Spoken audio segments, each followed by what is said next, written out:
मिस्र की सरजमीन हजारों साल पहले सूरज की तपिश में फिरौन के कूड़े बरस रहे थे और बनी इसराइल गुलामी की चुकी में पिस रहे थे। लेकिन इसी धूल, पसीने और खून के दरमियान एक महल ऐसा था जहां से सोने की झिनकार सुनाई देती थी। ये महल फिरौन का नहीं था, ये कारून का था। वो दौलत के नशे में धुत जमीन पर पांव ऐसे मारता था जैसे पहाड़ों को रेजा रेजा कर देगा। ये कहानी सिर्फ सोने चांदी की नहीं, ये उस इंसान की है जिसने अपनी कामयाबी को अपना खुदा बना लिया था।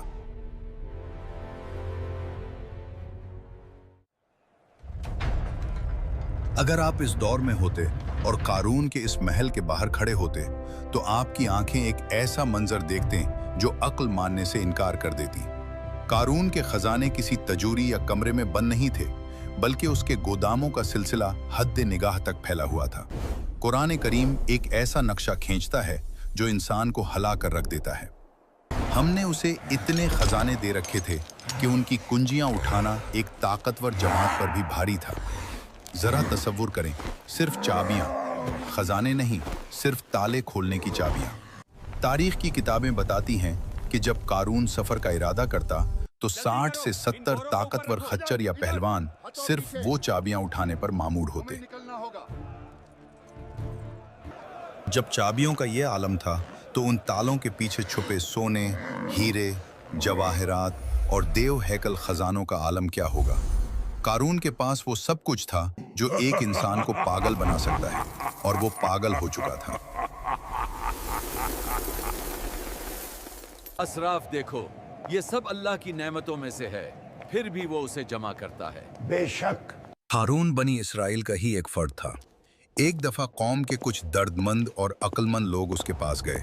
वो उसे समझाना चाहते थे कि ये दौलत एक इम्तिहान है। ये मंजर महल के दीवान खाने का है। कारून अपने शाहाना तख्त पर बराजमान है और सामने कौम के बुजुर्ग खड़े हैं। उनमें से एक ने कहा, ऐ कारून, इतना मत उतरा, बेशक अल्लाह उतराने वालों को पसंद नहीं करता। देख, जो कुछ अल्लाह ने तुझे दिया है उससे आखिरत का घर बनाने की कोशिश कर। ये नसीहतें अपने पास रखो। तुम समझते हो कि ये सब मुझे मुफ्त मिला है? हरगिज नहीं, ये सब कुछ तो मुझे इस इल्म की बदौलत मिला है जो मेरे पास है।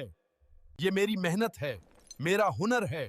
ये कैमियागरी और तिजारत के वो राज हैं जो सिर्फ मैं जानता हूं। ये सब सुनकर वो बुजुर्ग मायूसी से सर हिलाकर वहां से चले गए, क्योंकि जिसके दिल पर दौलत की मेहर लग जाए उसे कोई दलील नहीं समझा सकती है।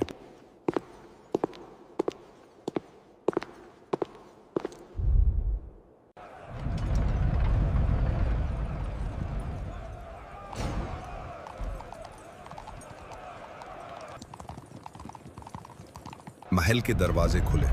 सबसे पहले सैकड़ों गुलाम आला लिबास पहने घोड़ों पर बैठे बाहर निकले।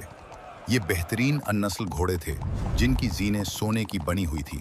और फिर कारून निकला। वो अपनी खास सवारी पर बैठा था। लिबास पर लगे हुए हीरे सूरज की रोशनी में इस तरह चमक रहे थे कि लोगों के लिए उसकी तरफ देखना मुश्किल हो रहा था।